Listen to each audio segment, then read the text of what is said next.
যখন গভীর রাতে কোনো বান্দা জায়নামাজে বসে নীরবে যখন চোখের পানি ফেলে দেয়, তখন আমার আল্লাহ জিজ্ঞাসা করে, ফেরেশতা আমার বান্দারে কাঁদাইল কে? বলে, আল্লাহ আপনার বান্দার হৃদয়ে অনেক কষ্ট, আল্লাহ আপনার বান্দার হৃদয়টা ভেঙে গেছে, কান কান হয়ে গেছে, মানুষ কষ্ট দিয়েছে তাকে। আল্লাহ আজকে অনেক দিন আপনার বান্দা হাসে নাই, আল্লাহ আজকে অনেক দিন আপনার বান্দার চেহারায় উজ্জ্বলতা নাই। তখন আমার আল্লাহ জিজ্ঞাসা করে, ফেরেশতা আমার বান্দা কি হারিয়েছে? বলে, আল্লাহ সেটা তো আমাদের চাইতে আপনি ভালোই জানেন। এই কথা বলে ফেরেশতারাও কান্না শুরু করে। তখন বলে, আল্লাহ আপনার বান্দা কাঁদছে, আমাদের সহ্য হচ্ছে না, আপনি কিভাবে সহ্য করছেন? আমার আল্লাহ বলে, তোদের চাইতে আমার দরদ তো বেশি, তোরা তো নিষেধ করেছিলি, আমি তো বানিয়েছি, তোদের চাইতে আমার দরদ বেশি। বান্দা কাঁদে আমি দেখি, বান্দার হৃদয়টা ভেঙে গেছে আমি দেখি। হ্যাঁ, বান্দাকে আরেকটু কাঁদাবো, আমার বান্দা আরেকটু কাঁদুক, হৃদয়ের কষ্টগুলো হালকা হোক, এরপরে আমি এত দেব আমার বান্দাকে দুনিয়া থেকে তাকিয়ে থাকতে হবে, এত বেশি বান্দাকে দিয়ে দেব। সুবহানাল্লাহ, এত বেশি দেব, দুনিয়াকে তাকিয়ে থাকতে হবে। এজন্য কোনো সময় কারো শরীরের সৌন্দর্য দেখে মন খারাপ করবেন না, কোনো সময় কোনো চাকরিজীবীর চাকরি দেখে মন খারাপ করবেন না, কোনো সময় বড় লোকের ঘরের সন্তান দেখে নিজেকে ছোট মনে করবেন না। কারণ আপনি জানেন না নিয়ামত কোথায়। আপনি তো নিয়ামত মনে করছেন সুন্দর চেহারা, আপনি নিয়ামত মনে করছেন সুন্দর চাকরিতে, আপনি নিয়ামত মনে করছেন ওই বড় লোকের ঘরে জন্ম নেওয়াকে। আপনি জানেন না অনেক সময় ওই নিয়ামত যেগুলো আপনার চোখে দেখাচ্ছে, এগুলো অনেক সময় আল্লাহর আযাব হয়ে ফেরত আসবে। কারণ পৃথিবীতে অনেক সুন্দর চেহারার মানুষ এই সৌন্দর্যতার কারণে চরিত্র নষ্ট হয়ে গেছে। অনেক সময় উচ্চ পদস্থ চাকরি কারণে অনেক মানুষ নিজেকে সৎ রাখতে পারে নাই, দুর্নীতিতে ঘুষে সুদে লিপ্ত হয়ে গেছে। অনেক সন্তান বড় লোকের ঘরে জন্ম নেওয়ার কারণে আজকে তার জীবন ধ্বংস হয়ে গেছে। বাবার অটেল সম্পদ পরোয়া করে নাই, দুনিয়াকে, নষ্ট হয়ে গেছে জীবন। সেজন্য আপনার যা আছে তা নিয়ে আল্লাহর দরবারে সন্তুষ্ট থাকেন। আল্লাহ আপনাকে দিয়েছেন ততটুকু যতটুকু আপনার প্রয়োজন। হ্যাঁ দেবেন আল্লাহ, আমার আল্লাহ দেবেন। কখন দেবেন? অতি দ্রুতও দেবেন না, অতি তাড়াতাড়িও দেবেন না, অতি লেটেও দেবেন না। সঠিক সময় যখন আসবে আমার আল্লাহ তখন দেবেন। অনেকে তো বলেন অনেক চাইছি পাইলাম না আমি। আপনি চাইছেন পান নাই, চাইতে থাকেন, সময় এখনো আসে নাই, সময় এখনো আসে নাই। কারণ আমার আল্লাহ সময়ের আগেও দেবে না, সময়ের পরেও দেবে না। সঠিক সময় আসার সাথে সাথে আমার আল্লাহ দেবে, তখন আপনি চিন্তাও করতে পারবেন না কত দেবে। সুবহানাল্লাহ। সময় এমন আসবে, রুটা যখন চলে যাবে আপনার খাট থেকে আপনাকে টেনে নামাবে, আপনার ঘর থেকে আপনাকে টেনে বের করবে। আপনার হাজার রকমের কাপড় আলমারিতে থাকার পরেও ওই তিনটা টুকরা কাপড় দিয়ে আপনাকে ঘর থেকে বের করবে। ওই দিন বলার মতো সাহস আপনার নাই, বলার মতো তাকত আপনার নাই, বলার মতো শক্তি আপনার নাই। কারণ ওখান থেকে যদি দয়া বন্ধ হয়ে যায়, এখানে হাজারো সালামত থাকলে কোনো কাজের নাই। কথা বলেন।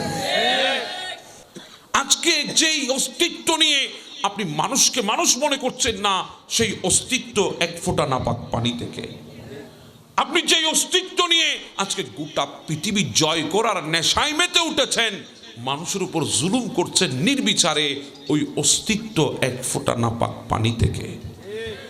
আপনি যেই অস্তিত্ব নিয়ে মানুষের মুখ চেপে ধরছেন সত্য বলা থেকে মানুষকে দূরে রাখার জন্যে, সেই অস্তিত্ব এক ফোঁটা নাপাক পানি থেকে। আজকে আপনি মনে করছেন পৃথিবী আপনার, আপনি মনে করছেন দেশ আপনার, আপনি মনে করছেন মানুষগুলো আপনার হুকুমের গোলাম। আরে ভাই, আপনার এই সমস্ত কিছু এক ফোঁটা নাপাক পানি থেকে। হ্যাঁ, এক ফোঁটা নাপাক পানি থেকে যা একদিন মাটির নিচে বিলিয়ে যাবে, গোটা পৃথিবী কারো খবর থাকবে না। অস্তিত্ব কোথায়? আপনি কোন জিনিসটা নিয়ে এত বেশি তাকাব্বুরি করছেন, অহংকার করছেন, অহমিকা করছেন, দাম্ভিকতা দেখাচ্ছেন মানুষের সামনে? আপনার অস্তিত্ব কোথায় আছে? আপনার কোনো অস্তিত্ব নাই। আপনার কিছুই ছিল না পরিচয় দেওয়ার মতো, আপনার কোনো যোগ্যতা ছিল না মানুষকে দেখানোর মতো। ওই এক ফোঁটা নাপাক পানি থেকে আল্লাহ আমাদেরকে সৃষ্টি করেছেন। সুম্মা এজামা সুম্মা মুদগা, প্রথমে ওই এক ফোঁটা নাপাক পানি থেকে রক্তপিণ্ডুতে পরিণত করেছে, ওখান থেকে এক টুকরো গোশতে পরিণত করেছে, ওখান থেকে 40 দিন পর পর পর আল্লাহ আমাদেরকে সুম্মা রাব্বাইতুক পিউরিফাই করেছে।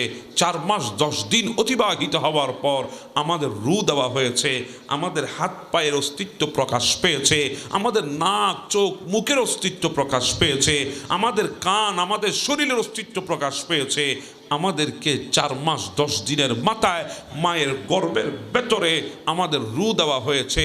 ফি সালাসাতিন জুলুমাত, আল্লাহ আমাদের গর্ভের ভেতরে 3টা আবরণ দিয়ে, যাতে কষ্ট না হয় বান্দার, 3টা আবরণ দিয়ে পর্দা দিয়ে আমাদেরকে রেখেছে।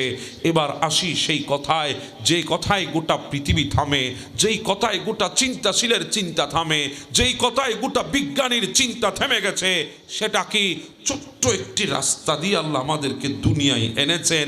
আপনারাই তো বলেন রাস্তা নিরাপদ হোক, কারণ রাস্তা যদি নিরাপদ না হয় গন্তব্যে পৌঁছাতে পারবেন না। রাস্তা নিরাপদ হলে গন্তব্য যেতে পারবেন। রাস্তা যদি 2 ফিটের হয়, গাড়ি যদি 3 ফিটের হয়, সম্ভব না ঢোকার। রাস্তা যদি 3 ফিটের হয়, গাড়ি যদি 4 ফিটের হয়, সম্ভব না ঢোকার ওই রাস্তা দিয়ে। হ্যাঁ, রাস্তা যদি 5 ফিটের হয়, গাড়ি হতে হবে 4 ফিটের। যদি গাড়ি 5 ফিটের হয়, অ্যাক্সিডেন্টের সম্ভাবনা আছে। কিন্তু আল্লাহ আমাদেরকে এনেছেন ছোট্ট একটি রাস্তা দিয়ে। কিভাবে সম্ভব? 2 কেজির একটা বাচ্চা, 2 কেজি 500 গ্রামের একটা বাচ্চা, 3 কেজির একটা বাচ্চা, 3 কেজি 200 গ্রামের একটা বাচ্চা। অনেক সময় মায়ের গ্রোথ যদি ভালো হয়, বাবার গ্রোথ যদি ভালো হয়, 4 কেজি পর্যন্ত বাচ্চার ওজন হয়ে যায় গর্ভের ভেতরে। এত বড় বাচ্চা ছোট্ট একটি রাস্তা দিয়ে, আয় হায় মুরব্বী বেয়াদবি মাফ করে দেবেন, একবার চিন্তা করে দেখেন দয়াটা কার ছিল? যেখানে দুনিয়া থেমে গেছে সেখানে মাওলার দয়া শুরু হয়ে গেছে। ছোট্ট একটি রাস্তা দিয়ে আসলাম তো কিভাবে দুনিয়ায় আসার সম্ভব আমাদের হয়েছে? হ্যাঁ, যখন গর্ভে এসেছি 1 মাস হলো, আল্লাহ একটা ফেরেশতা পাঠিয়ে দিয়েছে। ও ফেরেশতা, যা 1 মাস যখন হয়েছে রাস্তাটা বড় করে দে, 2 মাসে আর একটু কর, 3 মাসে আর একটু কর, 4 মাসে আর একটু কর, 5 মাসে আর একটু কর, 6 মাসে আর একটু কর, 7 মাসে আর একটু কর, 8 মাসে আর একটু করে দে। আর 9 মাস যখন হয়ে গেল, ও ফেরেশতা, আম্মাস সাবিলা ইয়াসির, আমার বান্দা যাওয়ার সময় হয়েছে, রাস্তা নিরাপদ করে দে, যাতে আমার বান্দা সহি সালামতে দুনিয়ায় চলে যেতে পারে। সুবহানাল্লাহ। এবার আমি যদি আপনারে বলি, আপনি আসলেন দুনিয়ায়, অসুবিধা হচ্ছে আপনাদের? না। বলেন তো কতদূর দুর্বল ছিলেন আপনি? কোনটা জাইফা, কতটুকু দুর্বল ছিলেন আপনি? মানুষের হাতের তালুতে আপনাকে নিয়ে ফেলতো, এতটাই দুর্বল ছিলেন।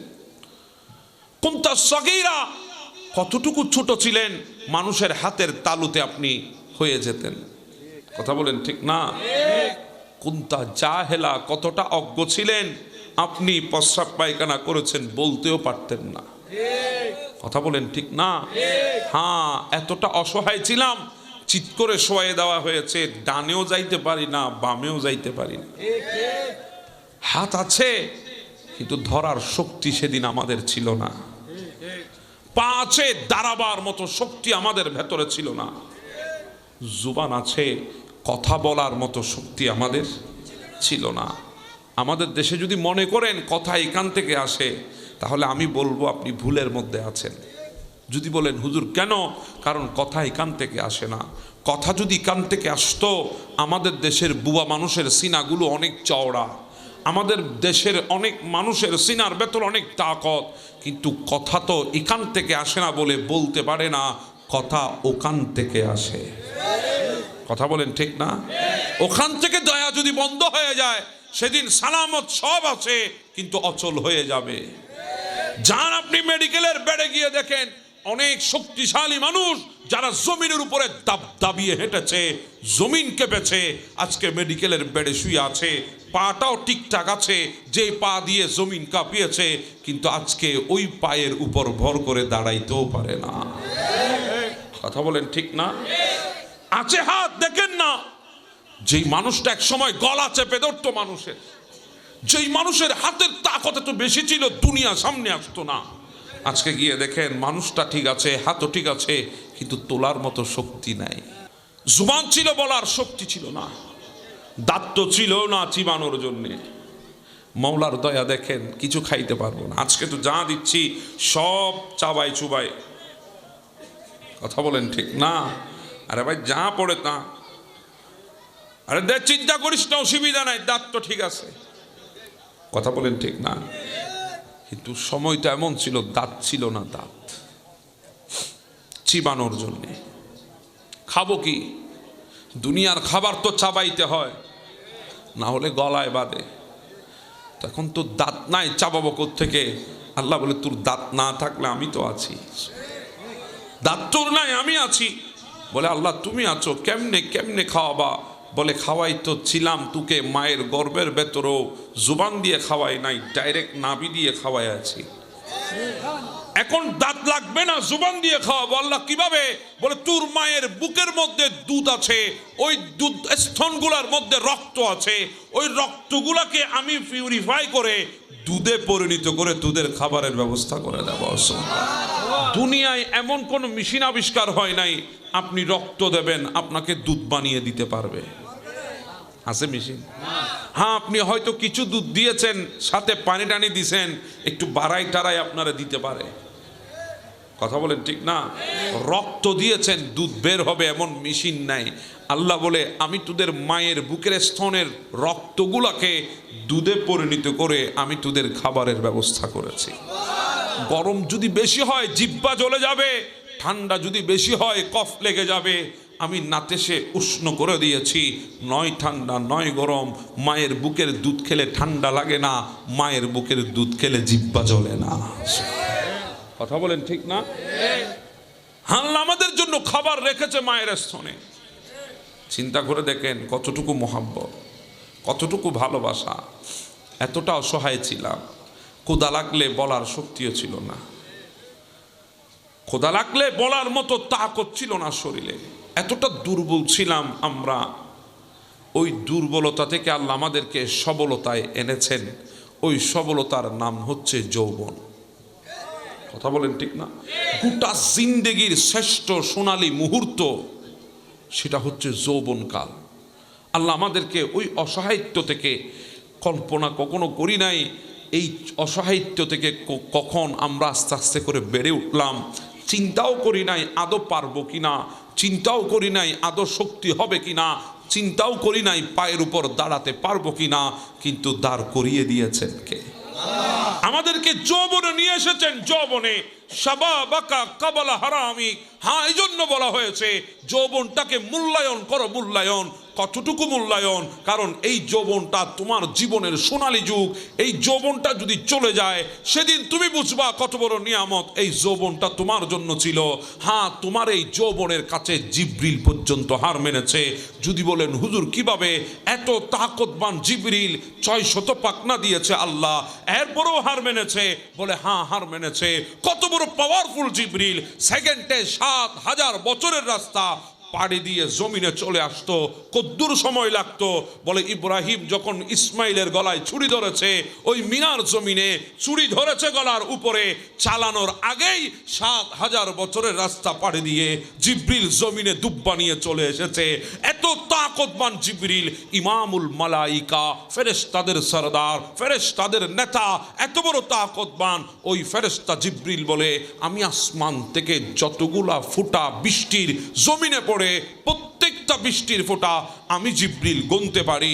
কিন্তু কোন যুবক আল্লাহর ইবাদত যদি যৌবনকালে শুরু করে, ওই ইবাদতের নেকি আমি জিবরিল গুনতে পারি না।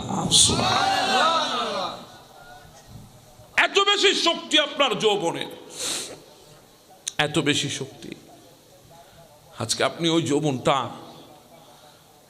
কোন কাজে ব্যয় করছেন? বুকে হাত দিয়ে আপনি আপনার কোনো আপনজনের সামনেও বলতে পারবেন না। আপনি রাতের গভীরে 12টার পরে মোবাইল স্ক্রিনে, স্মার্টফোনের স্ক্রিনে আপনি কি করেন আপনার পরিবারের সামনে আপনি বলতে পারবেন না। আপনার সেই সৎসাহস নাই, কারণ এতটা অশ্লীলতার মধ্যে আমরা নিমজ্জিত হয়ে গেছি। এতটা অশ্লীলতার মধ্যে আমাদের যৌবনকে নিয়ে গেছি। আপনি কি মনে করেছেন এই যৌবনটাই আপনার শেষ? না না না, যৌবনটা শুরুমাত্র, এটা পরীক্ষার কেন্দ্র। এই যৌবনকালে আপনি পরীক্ষার কেন্দ্রে আছেন, ফল কিন্তু সামনে। এখন যদি পরীক্ষাটা ভালো করে দিতে পারেন, সামনের রেজাল্টটা ভালো আসবে, আপনার ওই সামনে আপনার জন্য নিয়ামত থাকবে। এখন যদি পরীক্ষায় খারাপ করেন, সামনের নিয়ামত আশা করাও যাবে না। কথা বলেন ঠিক না? এখানে অনেক মুরব্বী বাবা আছে, জিজ্ঞাসা করেন না ইনাদের ভেতরে জোয়ান কি ছিল। আজকে ভেতরে একটা গায়ে দিছে, উপরে আর একটা দিছে, এর উপরে আর একটা দিছে, এর উপরে শাল দিছে, এরপরও কাঁপে।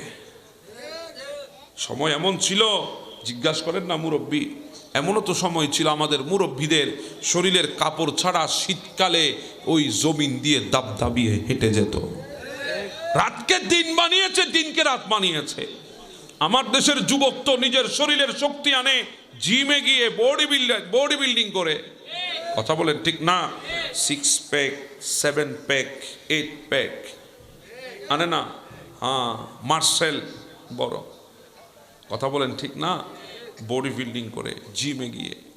আরে ভাই, আপনার মার্সেল কত বড় হয়েছে? অনেক বড় হয়েছে, ভালো কথা, কিন্তু আমার মুরব্বীগুলার আপনি হালকা হিসাবে নেবেন না।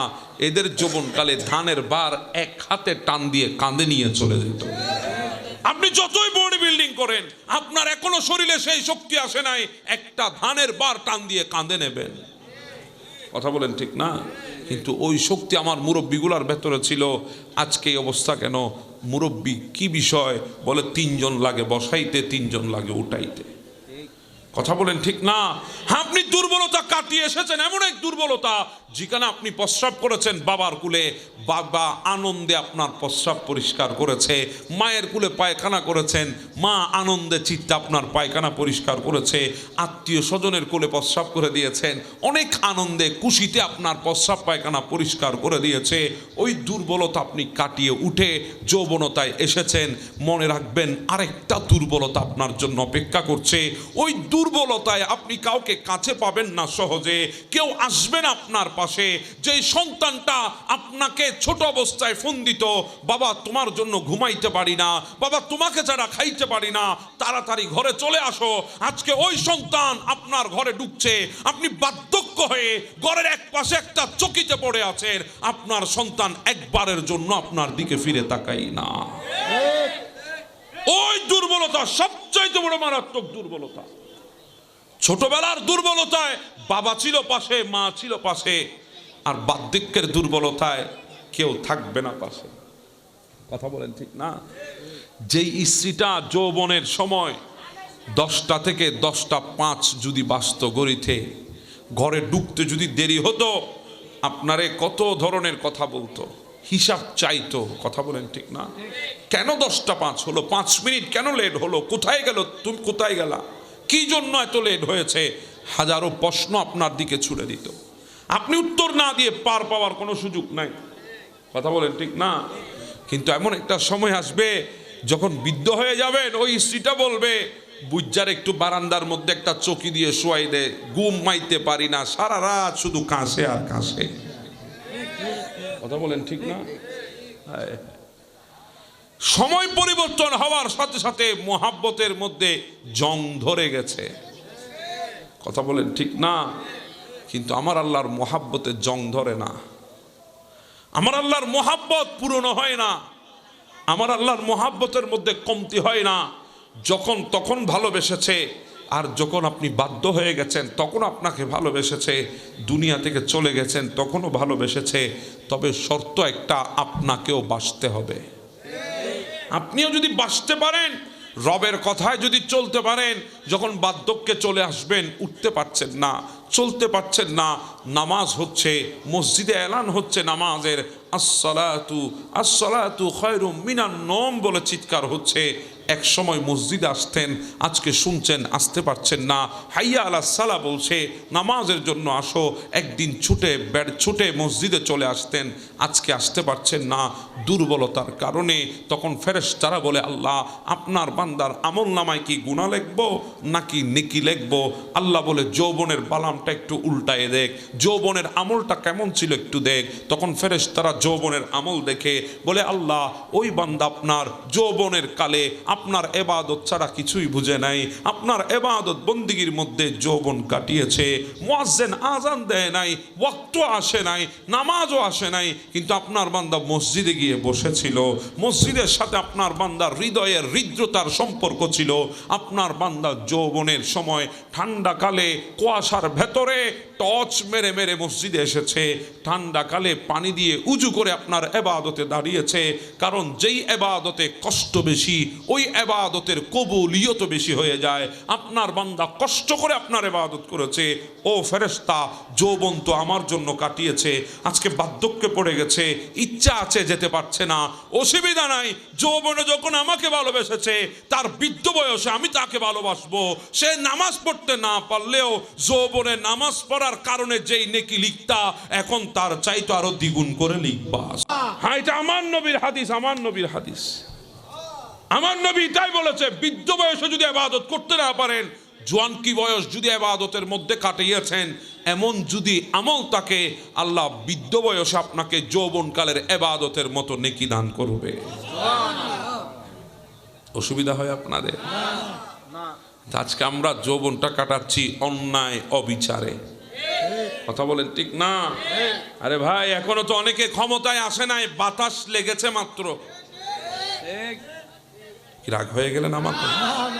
আমাদের দেশে অনেকে ক্ষমতার চেয়ারে এখনো বসে নাই, বাতাস লেগেছে, ধরা যায় না। বাপরে বাপ, কথা বলেন ঠিক না?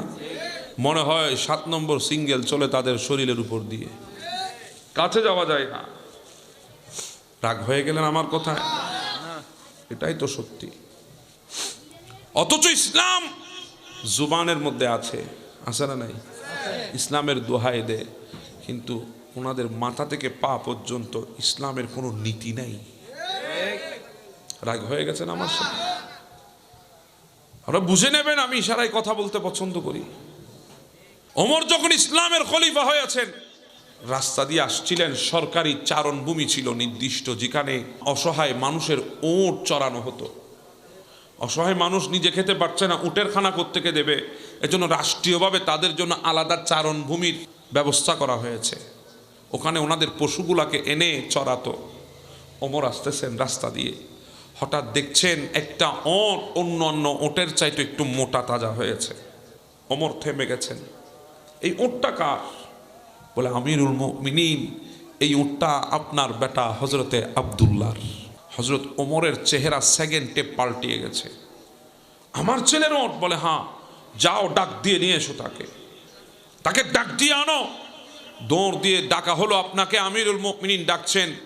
দৌড় দিয়ে এসেছেন। আব্বাজান আমাকে ডেকেছেন? বলে হ্যাঁ। তোমার ওট এখানে কেন? বলে আব্বা, আমি ওটটা কিনেছিলাম, তখন ওটটার রোগা ছিল, অসুস্থ ছিল, আমি কিনেছিলাম কম দামে, চিন্তা করেছি একটু খাওয়াই টাওয়াই মোটা তাজা করে বিক্রি করলে ভালো মুনাফা হবে। বাবা, একটু মোটা তাজা যদি করতে হয় তাহলে ভালো চারণভূমি লাগবে। এখানে এই চারণভূমিটা ছাড়া ভালো কোনো চারণভূমি ছিল না, এজন্য সরকারি এই চারণভূমিতে আমি ওটটা রেখেছি, এখন মোটা তাজা হয়েছে। বাবা, বিক্রি করলে ভালো মুনাফা পাবো। আমাদের দেশের বাবা হলে তো খুশি হতো। হজরত ওমর বলছে, বেটা তোমার ওট যখন রেখেছ মোটা তাজা হয়েছে, সেই ওটটা তোমার বাবার কারণে মোটা তাজা হয়েছে। কারণ মানুষ জেনেছে আমিরুল মুমিনিন ওমরের বেটার ওট, তখন তাদের ওটের আগে ওই উটকে খাবার দিয়েছে, তাদের উটকে পান করানোর আগে তোমার উটকে পান করিয়েছে, তাদের উটকে দেখভাল করার আগে তোমার উটকে দেখভাল করেছে। আলাদা একটা স্যাক্রিফাইস তোমার উটের বেলায় মানুষের ছিল, আলাদা একটা চিন্তা তোমার উটের বেলায় মানুষের ছিল। এজন্য মানুষ নিজেদের উটের আগে তোমার উটকে প্রাধান্য দিয়েছে। ও বেটা, আজকে নিয়ে গিয়ে বাজারে উটটা বিক্রি করে আসবা, আর উটটা বিক্রি করার পর তুমি যেই টাকা দিয়ে উট কিনেছো ওই টাকাটা তোমার কাছে রাখবা, বাকি যত মুনাফা আসবে সবগুলা তুমি সরকারি কোষাগারের মধ্যে তুমি জমা করে দিবা। সুবহানাল্লাহ। এগুলার মধ্যে তোমার কোনো হক নাই, এগুলা একমাত্র রাষ্ট্রীয় কোষাগারে যাবে, বাইতুল মালে যাবে, কি বুঝলেন? ওমর শিক্ষা দিয়েছে, যদি ক্ষমতার চূড়ায় যদি বসে থাকো, নিজের সন্তানও যদি কোনো দোষ করে, অবশ্যই সেটা তোমাকেই দমন করতে হবে। কারণ পৃথিবীতে ইনসাফ প্রতিষ্ঠা হয় আদালতের মধ্য দিয়ে। যার ভেতরে আদালত নাই, ন্যায় পরায়ণতা নাই, জুবানের সত্যতা নাই, তার মধ্য দিয়ে কখনো হক প্রতিষ্ঠা করা সম্ভব নয়। কথা বলেন ঠিক না বেঠিক? ইনসাফ বড় জিনিস। দুনিয়াতে ইনসাফ প্রতিষ্ঠা বড় কঠিন, আর ইনসাফ প্রতিষ্ঠা হয়ে গেলে দুনিয়া শান্তিময় হয়ে যাবে। কথা বলেন ঠিক না? এজন্য চিন্তা করবেন। আজকে যদি আপনি এই ক্ষমতার অপব্যবহার করেন, সময় আসবে একদিন আপনাকে ভুগতে হবে। যেমনটা করবেন তেমনটা ফেরত আসবে। আমরা তো শিক্ষা নিতে জানি না। পৃথিবীতে এমনও বাদশা ছিল নমরুদের মতো, গোটা পৃথিবী কাঁপিয়েছে যারা। আপনি তো ছোট্ট একটি 57,000 বর্গমাইল রাষ্ট্র পরিচালনা করছেন, কিংবা 2 লাখের বর্গমাইলের রাষ্ট্র পরিচালনা করছেন, কিন্তু পৃথিবীতে এমন শাসক ছিল গোটা পৃথিবী শাসন করেছে। নমরুদ, সাদ্দাত, ফেরাউন, বখতনাসর গোটা পৃথিবী শাসন করেছে। আজকে খবর নিয়ে দেখেন তাদের অস্তিত্ব পাবেন না। যেমনটা করে যাবেন তেমনটা ফেরত আসবে।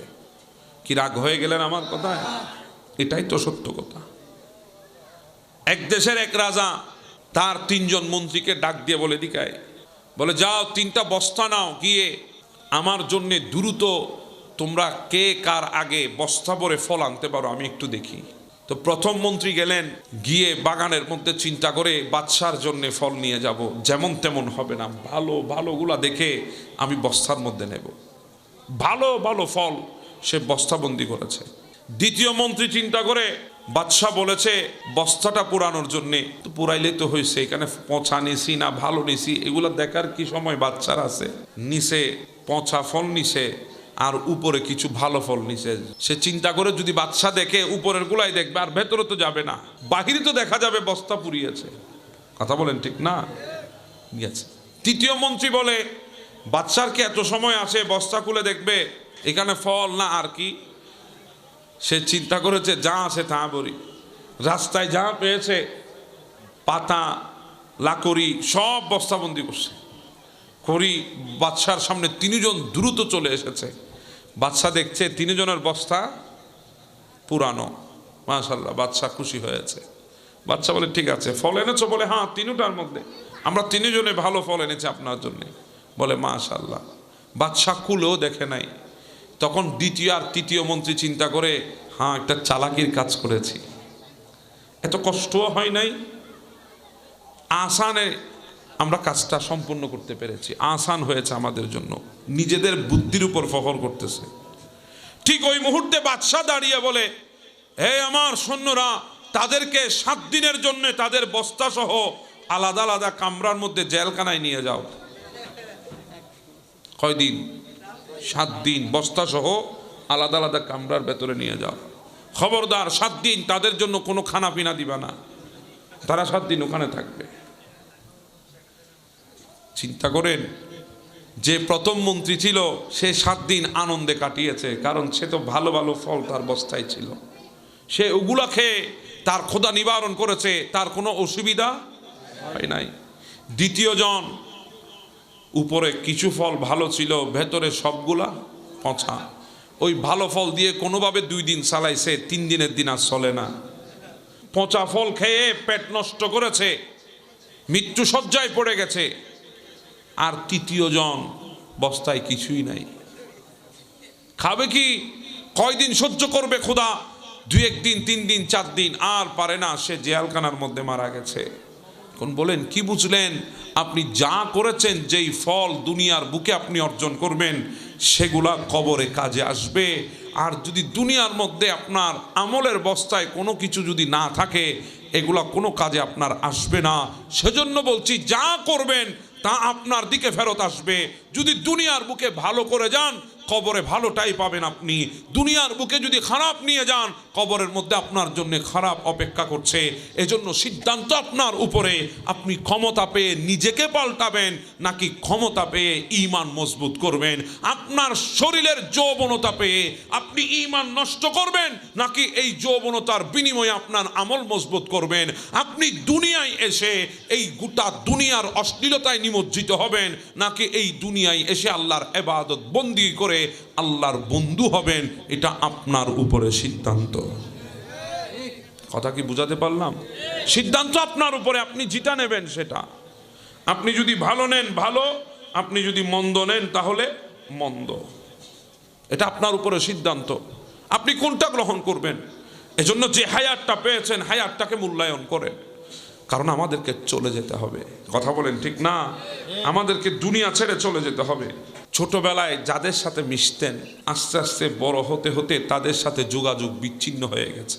আপনার কলেজ জীবনে যাদের সাথে আপনি মিশতেন, কলেজ থেকে বিশ্ববিদ্যালয় পা রাখতেই আপনার কলেজ জীবনের অনেক বন্ধু আপনার জীবন থেকে হারিয়ে গেছে।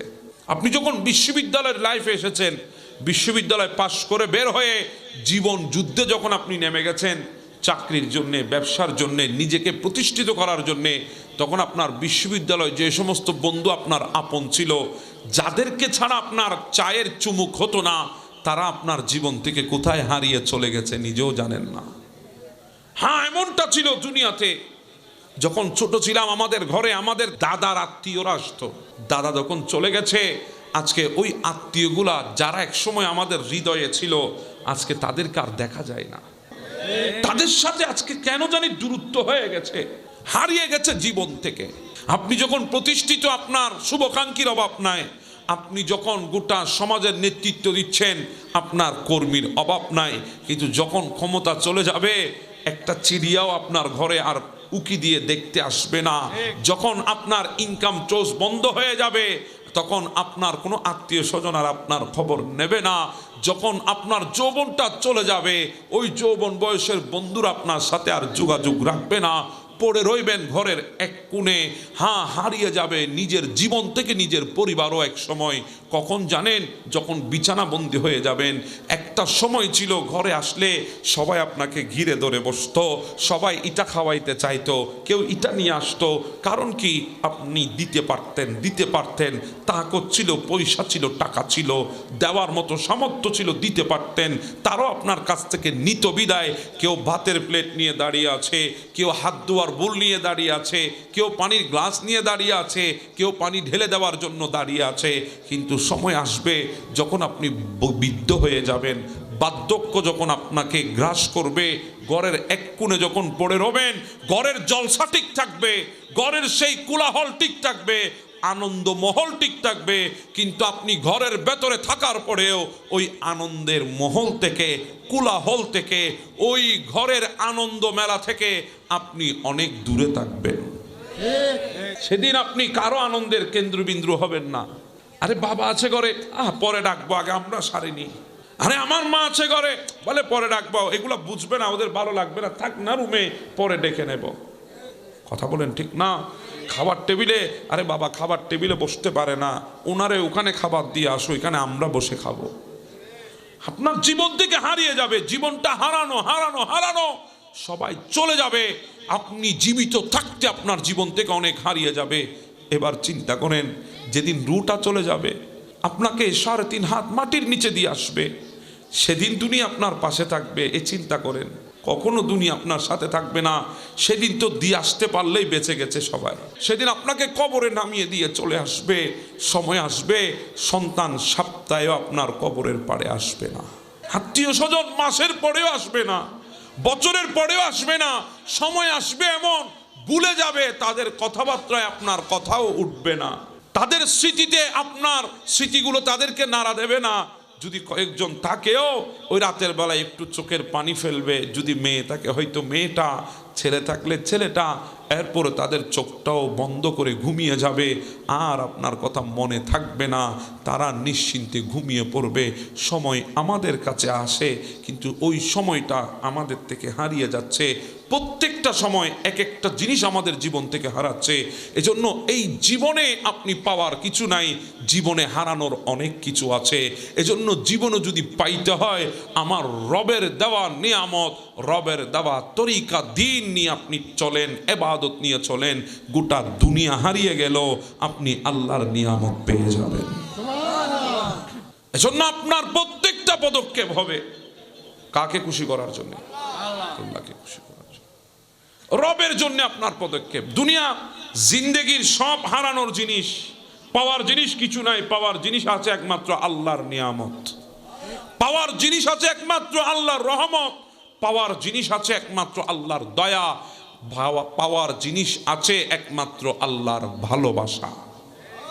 সব হারিয়ে যাবে দুনিয়া থেকে, জিন্দেগি থেকে। এজন্য হারানোর জিন্দেগি নিয়ে অহংকার নাই, হারানোর জিন্দেগি নিয়ে দাম্ভিকতা নাই, হারানোর জিন্দেগি নিয়ে এত আনন্দ মজমার প্রয়োজন নাই। কারণ যেগুলো আছে এগুলো হারিয়ে যাবে একদিন। কথা বলেন ঠিক না? কি মন খারাপ করছেন আমার সাথে? হ্যাঁ, সব চলে যাবে, শুধু থাকবে আল্লাহর নিয়ামত। এজন্য মনে রাখবেন, আমাদেরকে কবর দৈনিক 5 বার ডাক দিচ্ছে। কয়বার? 5 বার কবর আমাদেরকে ডাকছে। হয়তো আমরা শুনছি না, কারণ আমাদের যুবক ভাইয়েরা শুনবে কোত্থেকে? কানের পবিত্রতা নষ্ট করে ফেলেছে। কারণ এই কানে সারাদিন গান বাজনা অশ্লীলতা শুনছে। কথা বলেন ঠিক না? হ্যাঁ, এমনও অনেক ভাই আছে কষ্টে পড়ে গেছে, সে জায়নামাজে কাঁদে না, সে কানের ভেতরে বিরহের গান লাগাই দিয়ে কাঁদে। কথা বলেন ঠিক না? কোথায় কাঁদতে হয় সেটাও জানে না, কোথায় দেখাতে হয় সেটাও জানে না। মনে রাখবা, দুনিয়ার মানুষের সামনে চোখের পানি তামসার পাত্র বানাবে তোমাকে। এই চোখের পানি মানুষকে দেখাতে নাই, কারণ মানুষ চোখের পানি দেখবে একদিন, আপনার ব্যথায় ব্যতীত হবে। দ্বিতীয় দিন আপনার চোখের পানি মানুষের সামনে আপনাকে তামসার পাত্র বানিয়ে দেবে। এবার বলেন, আমাদেরকে কিছুদিন আগে বাংলাদেশ কেঁদেছে একটা ছেলের জন্যে, ওসমান হাদি। গোটা পৃথিবী কেঁদেছে। আজকে দেখেন তার পরিবার কাঁদছে, কিন্তু তার পরিবারের চোখের পানি এখন আর টিভিতে আসে না। জি বলেন না? তার পরিবারের চোখের পানি এখন কোনো নিউজের পাতার খবর হয় না। কথা বলেন ঠিক না? কয়েকদিন পরে আরো হারিয়ে যাবে। মনে রাখবে না কেউ, কেউ মনে রাখবে না, কারণ সত্য তো শেষ, তার কাছ থেকে কোন পাওয়ার কিছুই নাই। দুনিয়া এগুলো তুচ্ছ জিন্দেগি আমাদের জন্য, ক্ষণস্থায়ী। আপনি কোথায় কাঁদতে হয় সেটাও জানেন না। আপনি কাঁদেন রবের দরবারে জায়নামাজে বসে, চোখের পানি ফেলে কাঁদেন। আপনার প্রত্যেকটা চোখের পানির খবর জানেন কে? জি বলেন, কে জানেন? আল্লাহ জানেন। আপনার হৃদয়ের প্রত্যেকটা নিগড়ানোর ব্যথা জানেন কে? আল্লাহ। দুনিয়া জানে না, দুনিয়া জানে না। আরে ভাই, নিজের বুকের কষ্টগুলো আপনি নিজের স্ত্রীকেও বেশি দিন বুঝাতে পারবেন না। যদি একদিনের চাইতে 2 দিন, 2 দিনের চাইতে 3 দিন যদি বুঝান, তখন স্ত্রী বলবে সমস্ত কষ্ট শুধু তোমার ভেতরে, সমস্ত ব্যথা বুঝি শুধু তোমার ভেতরে, সমস্ত টেনশন বুঝি তোমার কাছে, শুধু তুমি একাই মুসিবতে আছো। স্ত্রী আপনাকে ধমক দিয়ে একপাশ করে দেবে। আপনার কষ্টগুলো স্ত্রীও বুঝবে না। দুনিয়া আপনার কষ্ট বুঝে দুনিয়া বিরক্ত হয়ে যায়, আর আমার আল্লাহর কাছে যখন আপনার কষ্টগুলো বুঝাবেন, আমার আল্লাহ আনন্দিত হয়ে যায়। সুবহানাল্লাহ। বান্দা আমাকে ডাকছে, আমাকে আমাকে কতটুকু মোহাব্বত আমি এবার বলি আপনাকে। এক মন্দিরে পূজারি দেখছেন না, ব্রাহ্মণ পূজা করে, নিজের হাতে মূর্তিরে সাজায়, সে ডাকে সনম সনম সনম। মূর্তির নাম কি? সনম। মূর্তির নাম রাগ হয়েছেন আপনারা? মূর্তির নাম কি? সনম। মূর্তি আছে না, অনেক বড় বড় মূর্তি আছে আমাদের দেশে। একটা কালী আর একটা দুর্গা। আমার বড় আশ্চর্য লাগে, আমাদের মুসলমানের ছেলে কয় মা কালী। একটু জোরে বলেন না। আপনি তো আপনার অজান্তে আপনি তাদের ওই দেবীকে মেনে নিয়েছেন মা বলে। কথা বলেন ঠিক না? আপনি মুসলমান আছে, আপনি মা কেমনে বলবেন? আপনি বলবেন কালী, আপনি বলবেন দুর্গা, আপনি বলবেন সরস্বতী। রাগ হয়ে গেছেন আমার সাথে? আপনি নাম বলেন না। মা কেন বলবেন? মা যদি বলতে হয় আপনাকে বলতে হবে মা খাদিজাতুল কুবরা। কথা বলেন ঠিক না? যদি মা বলতে হয় আপনি বলবেন মা আমেনা। যদি মা বলতে হয় আপনি বলেন মা আয়েশা সিদ্দিকা। আপনি এগুলারে মা বলেন কি লাই? তো মূর্তিরে পূজা করছে, সনম সনম বলে বলে পূজা করতেছে। হঠাৎ মুখ ফসকে বের হয়ে গেছে সামাদ। সুবহানাল্লাহ। সামাদ কার নাম? কুল হুয়াল্লাহুল আল্লাহু সামাদ। সামাদ কার নাম? সামাদ মানে যিনি কারো মুখাপেক্ষী না, গোটা সৃষ্টি তার মুখাপেক্ষী। সুবহানাল্লাহ বলবেন না? আমার আল্লাহ কি আমাদের মুখাপেক্ষী? আমরা ডাকলেও কি আসে যায়, না ডাকলেও কি আসে যায়? কথা বলেন ঠিক না? আমরা সবাই আল্লাহর মুখাপেক্ষী, এজন্য ওনার নাম হচ্ছে সামাদ। নাম কি? সামাদ। হঠাৎ মুখ ফসকে ব্রাহ্মণের বের হয়ে গেছে সামাদ, অথচ সামাদ শব্দের অর্থ সে জানে না। মুখ ফসকে নামটা বের হওয়ার সাথে সাথে আমার আল্লাহ ডাক দিয়ে বলেন লাব্বাইক ইয়া আব্দি। সুবহানাল্লাহ। ও বান্দা আমি আসি। হ্যাঁ, মুসা কলিমুল্লাহ জিজ্ঞাসা করেছিলেন আল্লাহকে, আল্লাহ যখন আপনার কোনো নেককার আপনাকে ডাক দে আপনি কিভাবে সাড়া দেন? বলে আমার কোনো নেককার বান্দা যদি ডাকে আমাকে, তখন আমি বলি লাব্বাইক ইয়া আব্দি, একবার বলে সাড়া দিই। আল্লাহ যদি কোনো গুনাহগার ডাক দে তো আমার আল্লাহ বলে তখন আমি সাড়া দিই লাব্বাইক লাব্বাইক লাব্বাইক ইয়া আব্দি, তিনবার তাদের ডাকে সাড়া দিই। মুসা কলিমুল্লাহ হয়রান হয়ে গেছেন। আল্লাহ নেককার ডেকেছে একবার সাড়া দিয়েছেন, গুনাহগার ডেকেছে তিনবার, ব্যাপার কি? আমার আল্লাহ বলে ও মুসা, নেককারের তো পার হওয়ার জন্য আমল আছে, গুনাহগারের তো আমি ছাড়া আর কেউ নাই। সুবহানাল্লাহ। ওই ব্রাহ্মণ ডাক দিয়েছে সামাদ, অর্থ জানে না। আমার মাওলা ডাক দিয়ে বলছে লাব্বাইক ইয়া আব্দি। ফেরেশতারা ডাক দিয়ে বলে আল্লাহ কিছুই বুঝি না আপনার কুদরত। বলে কেন, কি হলো? বলে আল্লাহ গোটা জিন্দেগি সনম সনম বলে বলে পূজা করেছে, গোটা হায়াত কাটিয়েছে সনম বলে বলে, আজকে মুখ ফসকে সমদ বলে ফেলেছে। আল্লাহ সে সমদ শব্দের অর্থ জানে না, আপনি কেন বললেন লাব্বাইক ইয়া আব্দি? তখন আমার আল্লাহ বলে ফেরেশতা আমার বান্দা সমদ শব্দের অর্থ জানে না সেটা আমিও জানি, মুখ ফুসকে ডেকেছে তাও আমি জানি। ও ফেরেশতা, এই মূর্তিকে তার জন্মের পর থেকে এই পর্যন্ত ডাকছে সনম বলে বলে, মূর্তি একবারও তার ডাকে সাড়া দেয় নাই। আজকে ভুল করে হলেও বান্দা আমাকে ডাক দিয়েছে, যদি আমি সাড়া না দিই তাহলে ওই মূর্তি আর আমার মাঝে তফাৎটা কোথায়? এজন্য আমি বান্দাকে লাব্বাইক ইয়া আব্দি বলে সাড়া দিয়ে দিয়েছি। আল্লাহ তোমার দয়া বুঝেছি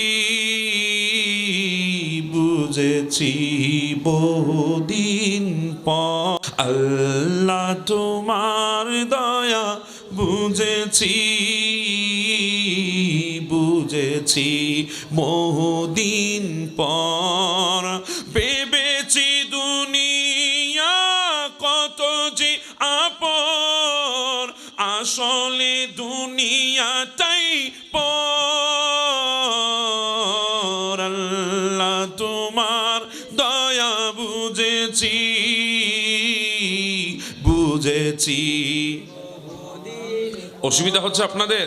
বলেন না আল্লাহ তোমার দয়া বুঝেছি বুঝেছি বহু।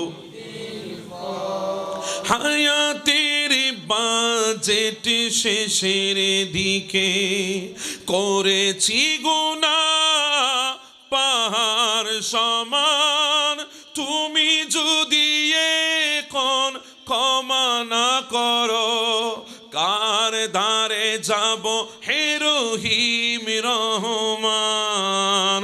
তোমার দয়া ছাড়া স্বর্গে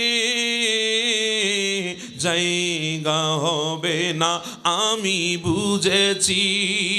ভেবেছি দুনিয়া কত যে আপন, আসলে দুনিয়াটাই পর।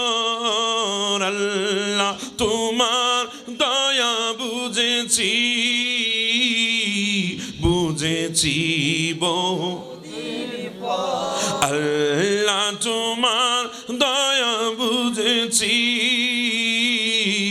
বুঝেছি। আল্লাহু আকবার বলেন, আল্লাহু আকবার। কেমন হতে পারে আমার আল্লাহর দয়া? হ্যাঁ, দুনিয়ার দরজা আপনার জন্য বন্ধ হয়ে যাবে। দুনিয়াতে আপনার অর্থের অভাব, আপনি অর্থের মহতাজ হয়েছেন, অর্থের অভাবে পড়েছেন, এই খবর যদি দুনিয়া জানে, আপনাকে দেখার সাথে সাথে আপনাকে এড়িয়ে চলবে। যদি কখনো কিছু চেয়ে বসেন, কথা বলেন ঠিক না? দুনিয়া জেনেছে আপনার ব্যবসায় লস খেয়েছেন, আপনি অর্থের মহতাজ হয়ে গেছেন, অর্থের অভাবে আছেন, তখন দুনিয়া আপনাকে দেখলেই এড়িয়ে চলে যাবে। আত্মীয় স্বজন আপনাকে দেখলে ঘরের দরজা, জি বলেন না, ঘরের দরজা বন্ধ করে দেবে। বন্ধু বান্ধব যারা চায়ের মধ্যে চুমুক দিত না, বন্ধু আয় তোর জন্য অপেক্ষা করতেছি, দোস্ত আসতে দেরি হবে, কয় ঘন্টা লাগবে, 2 ঘন্টা, অসুবিধা নাই, আরে বেটা তোর জন্য বসবো। সেই বন্ধু যখন শুনবে অর্থের অভাবে পড়েছেন, ওই বন্ধু এখন আর ফোন দিলে ফোন রিসিভও করবে না, মেসেজ দিয়েছেন সিনও করবে না, হোয়াটসঅ্যাপে মেসেজ দিয়েছেন রিপ্লাইও দেবে না।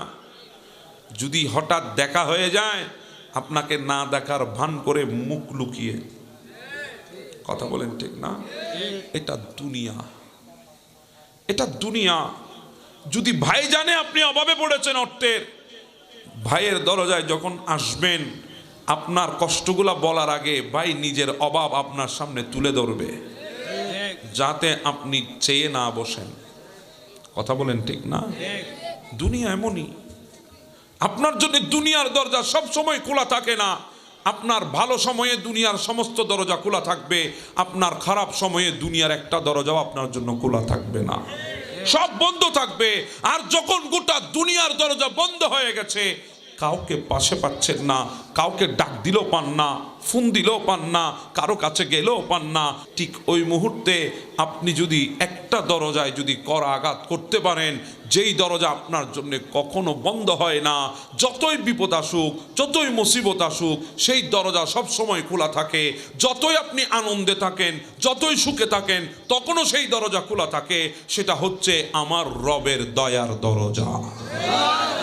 আমার রবের দয়ার দরজা কখনো বন্ধ হয় না। আপনি ডাক দিয়েছেন গভীর রাতে, আপনার স্ত্রী ঘুমিয়ে আছে, ঘুম থেকে উঠতে সময় লাগাবে। আপনি ডাক দিয়েছেন স্ত্রীকে, ঘুম থেকে উঠতে সময় লাগবে, কেন? স্ত্রী ঘুমিয়ে পড়েছে, আপনার ফ্যামিলির মানুষ ঘুমিয়ে পড়েছে, গভীর রাতে ডাক দিলে পাবেন না। আমার মওলা বলে, আমারে ডাক দে, আমি তো বসে আছি তোর ডাক শোনার জন্য। দুনিয়া ঘুমিয়ে আছে, আপনার ডাক শুনে না, আমার মওলা বসে আছে বান্দার ডাক শোনার জন্য। এজন্য বলছিলাম, ইউহিব্বুহুম ওয়া ইউহিব্বুনাহু, বড় মোহাব্বত করে আল্লাহ আমাদেরকে বানিয়েছেন।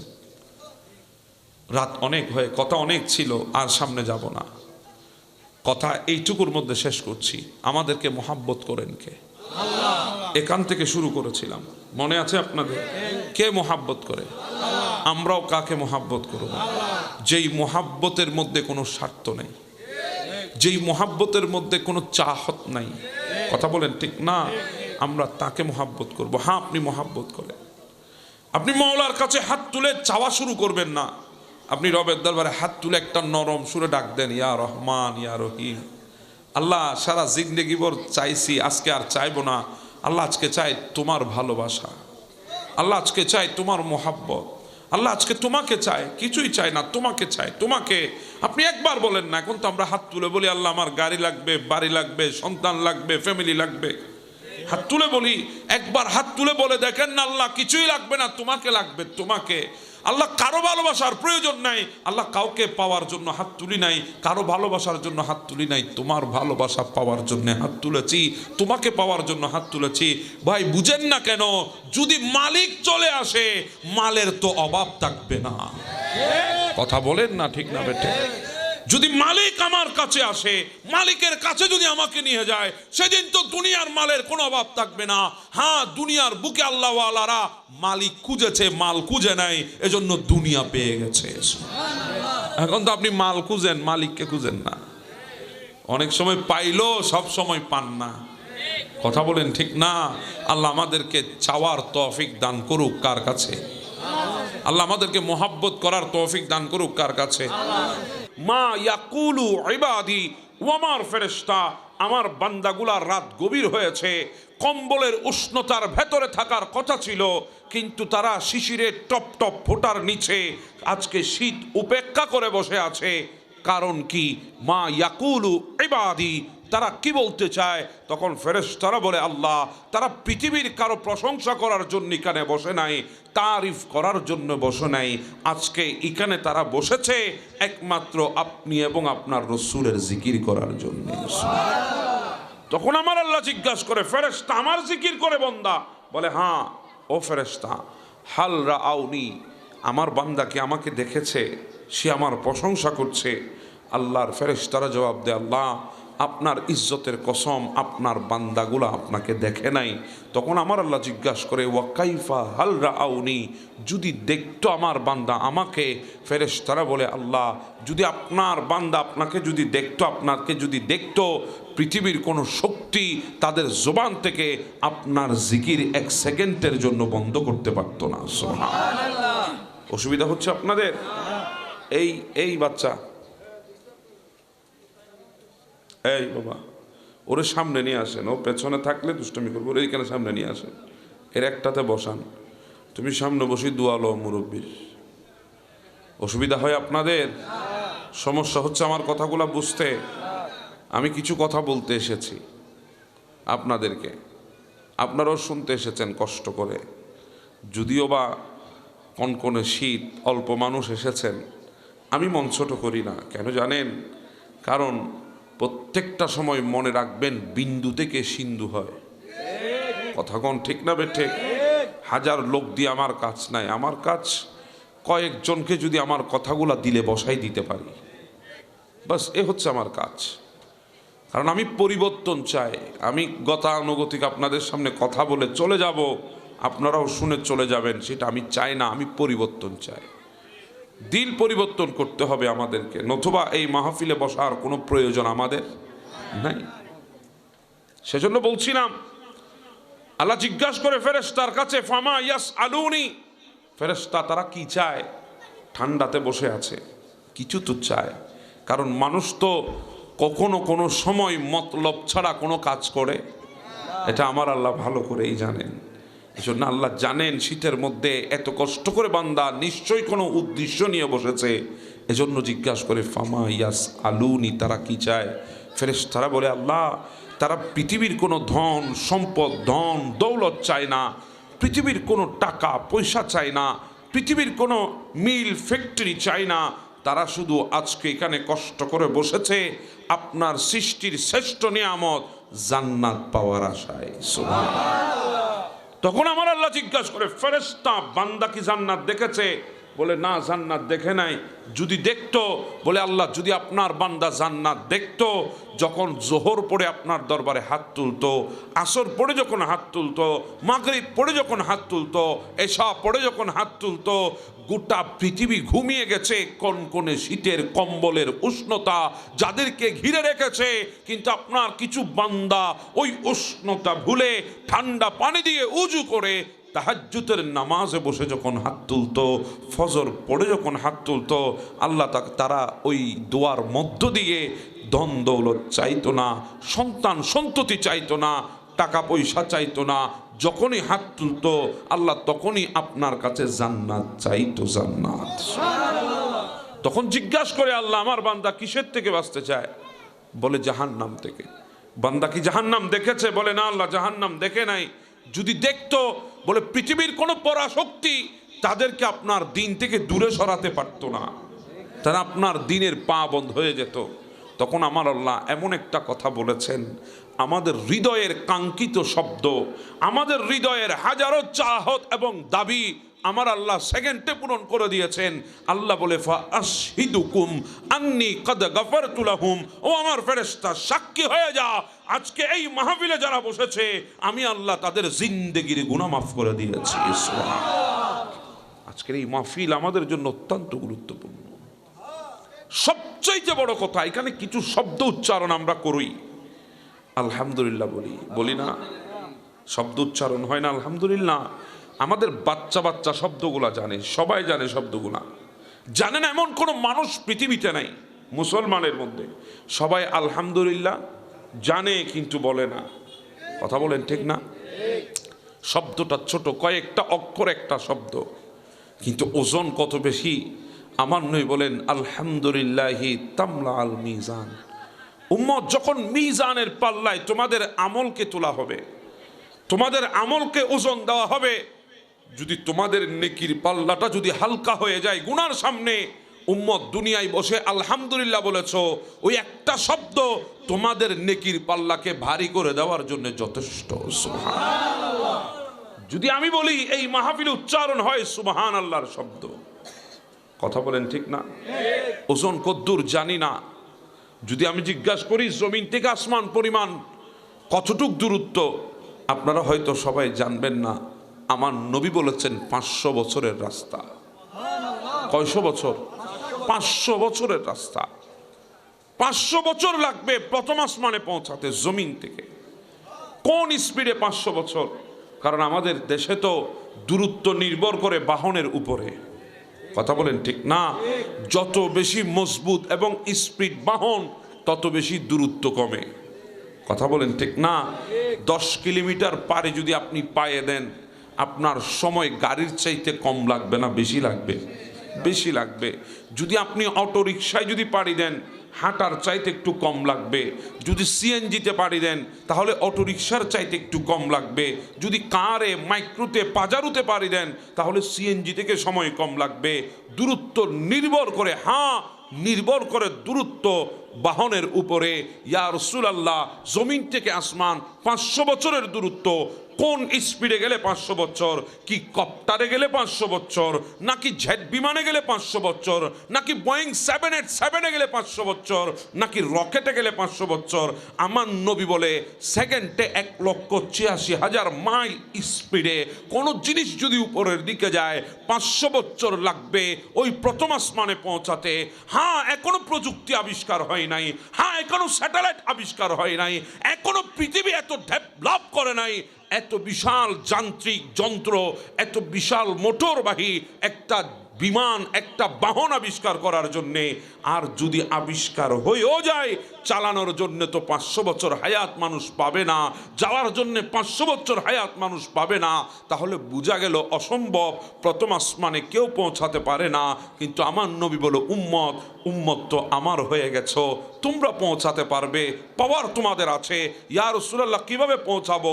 বলে বসে আসো কুমিল্লার জমিনে, একবার সুবহানাল্লাহ বলেছো, একবার আলহামদুলিল্লাহ বলেছো, সুবহানাল্লাহি ওয়ালহামদুলিল্লাহি তামলান আও তামলাউ মা বাইনা সামাওয়াতি ওয়াল আরদ। জমিনে বসে একবার সুবহানাল্লাহ আর আলহামদুলিল্লাহর শব্দের পাওয়ার এত বেশি, আসমান থেকে জমিন পর্যন্ত এই খালি জায়গাটা একবার সুবহানাল্লাহ আলহামদুলিল্লাহ বললে আল্লাহ নেকি দিয়ে ভরপুর করে দিয়েছেন। সুবহানাল্লাহ। আর একটু জোরে বলি সুবহানাল্লাহ। তাহলে আজকের মাহফিল আমাদের জন্য অত্যন্ত গুরুত্বপূর্ণ। কথা বলেন ঠিক না? আজকের মাহফিল আমাদের জন্য অত্যন্ত নিয়ামতের।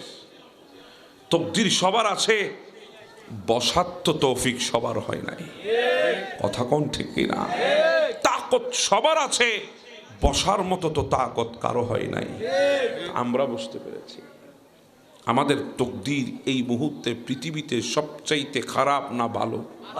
জি বলেন, খারাপ না ভালো? সেজন্য আমরা মুহাব্বতে নবীর উপরে কয়েকবার দরুদ পড়তে পারবো তো ইনশাআল্লাহ?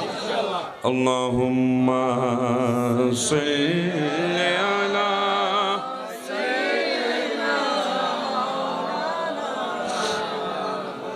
ওয়া আলা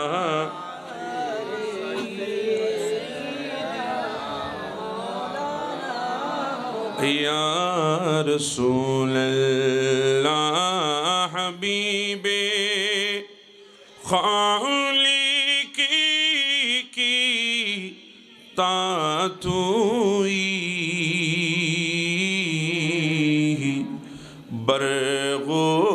বরগুজিদা যুল জালালে پاکوں بے ہم تاتوئی اللہم صلی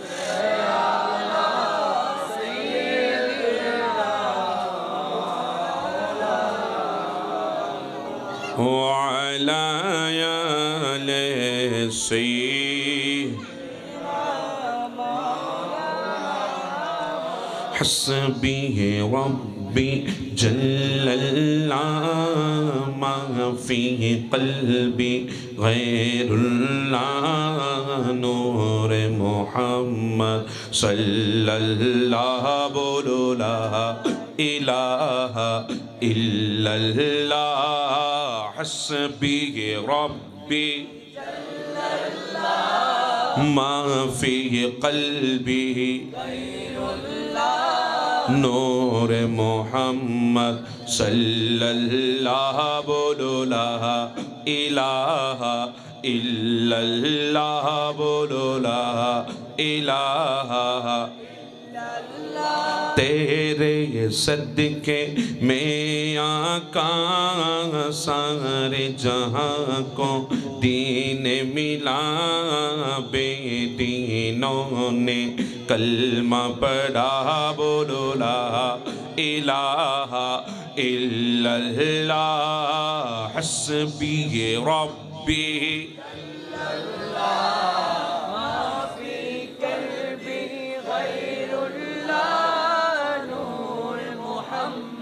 صلی اللہ لا الہ سمت نبی بو جہل گیا آقا سے اس نے کہا گئے ہو نبی بتلا وہ ذرا میرے موٹھی میں کیا سمت نبی بو جہل گیا آقا سے اس نے یہ کہا گئے ہو نبی بتلاؤ ذرا میرے موٹی میں کیا آقا کا فرمان ہوا اور فضل رحمان ہوا موٹی سے پتر بولا بولو لا الہ الا اللہ حسبی ربی ما فی قلبی نور محمد صلی اللہ بولو لا الہ اپنی بہن سے بولے عمر یہ تو بتا کیا کرتی تھی میرے آنے سے پہلے کیا چپ کے پڑھتی تھی اپنی بہن سے بولی عمر یہ تو بتا کیا کرتی تھی میرے آنے سے پہلے کیا چپ کے پڑھتی تھی بہن نے جب قرآن پڑھا سن کے کلام پاک الہ دل عمر کا بولے اٹھا بولو لا الہ الا اللہ حسبی ربی ما فی قلبی نور محمد صلی اللہ بولو لا الہ الا اللہ بولو لا الہ بولو لا الہ لا الہ الا اللہ محمد رسول اللہ সবাই বলি সাল্লাল্লাহু। অধ্যকার ঐতিহ্যবাহী চাঁদপুর পাক পাঞ্জাতন জামে মসজিদ সংলগ্ন কুমিল্লা জেলায় যুব সমাজের ব্যবস্থাপনায় পবিত্র ঈদে মিলাদুন নবী, সবাই বলি সাল্লাল্লাহু আলাইহি ওয়াসাল্লাম উপলক্ষে অত্র এলাকার মরহুম মরহুমা তথা কবরবাসীদের মাগফিরাত কামনায় পঞ্চমবারের মতো আয়োজিত আজকের এই বার্ষিক ওয়াজ ও দোয়া মাহফিল 2025 এর সম্মানিত সভাপতি, আপনাদের সবারই সুপরিচিত হাজী শফিকুল ইসলাম সাহেব, সভাপতি চাঁদপুর পাক পাঞ্জাতন জামে মসজিদ। বিশেষ করে আজকের মাহফিলের প্রধান অতিথি জনাব মোহাম্মদ তানবীর আহমদ রাহুল সাহেব, ভারপ্রাপ্ত চেয়ারম্যান 5 নম্বর পাঁচতুবিয়া ইউনিয়ন পরিষদ। আজকের মাহফিলের অন্যতম বিশেষ অতিথি সুন্নিয়তের বলিষ্ঠ কণ্ঠস্বর মুজাহিদ আহলে সুন্নাহ মুফতি খাজা ইমরান শাহ বিন জিহাদি সাহেব মুদ্দাজিল্লাহুল আলী, অসংখ্য হজরত উলামা ইকরাম, হজ্জাজ ইকরাম, হফাজ ইকরাম, বিশেষ করে আমার সামনে বসা দিনদার ইমানদার পরহেজগার মুত্তাকি আমার রসুলের উম্মতেরা, বাবার বয়সী মুরব্বীরা, সমবয়সী বন্ধুরা, স্কুল কলেজ ইউনিভার্সিটি মাদ্রাসার মেধাবী শিক্ষার্থী ভাইয়েরা, পর্দার অন্তরালে ওয়াজ নসিহা শ্রবণের উদ্দেশ্যে অবস্থানরত মা বোনেরা, কুচি কাঁচা কলিজার টুকরা সোনামণিরা, ইন্তেজামিয়া কমিটির সকল সদস্য ভাইয়েরা, বাবারা, আসসালামু আলাইকুম ওয়া রাহমাতুল্লাহি তাআলা ওয়া